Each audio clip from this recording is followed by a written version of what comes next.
Ibu ini capek. Sampai di satu titik ibu itu bicara gitu, bilang, ini anak kalau misalnya aku masuk ke dalam kamar mandi aja, aku cemplungin ke dalam bak, dia nggak bisa minta tolong loh.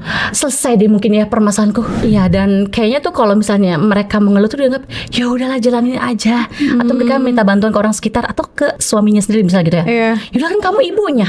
Dijawab Oh seperti my itu kan God, it's so hard.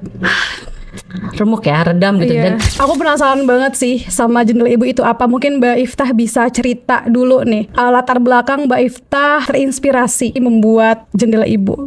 kami para orang tua nih sering berkumpul sambil nungguin anak terapi biasanya gitu kan ya. Iya, iya. Terus gimana ya nasib anak kita kalau misalnya mereka nggak sekolah? Sedangkan kita tahu nih minimal pendidikan itu bisa membantu merubah gitu kan ya. Iya. Itu konsep kita pahami gitu.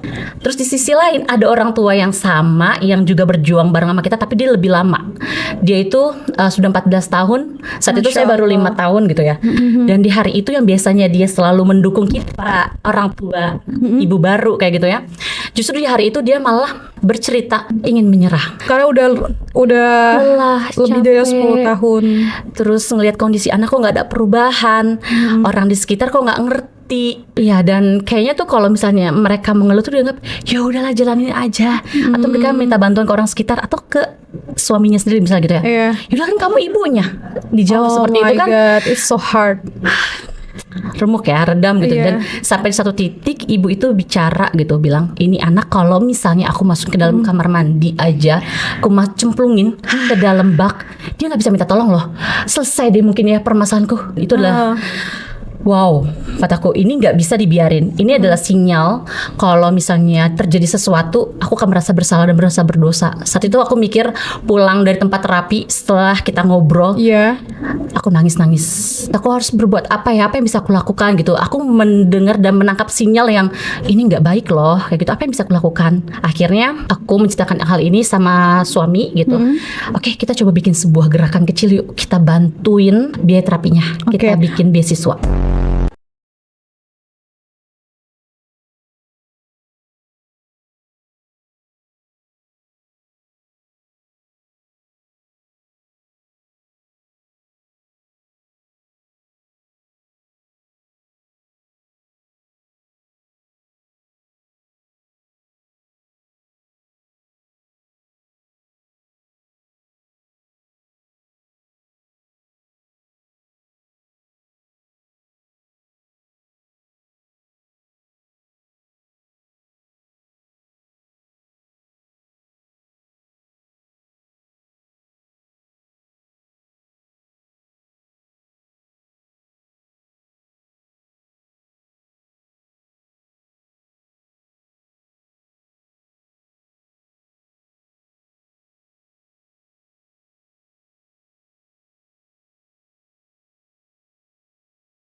mungkin ketika menjalani di awal-awal, di tahun-tahun awal itu kita masih diproses penerimaan dulu.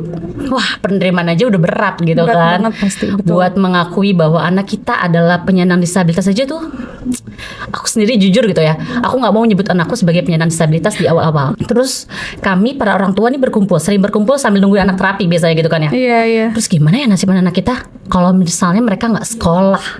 Oke. Itu gimana dong? Sedangkan kita tahu nih minimal pendidikan itu bisa membantu merubah gitu kan ya. Iya. Itu konsep kita pahami gitu.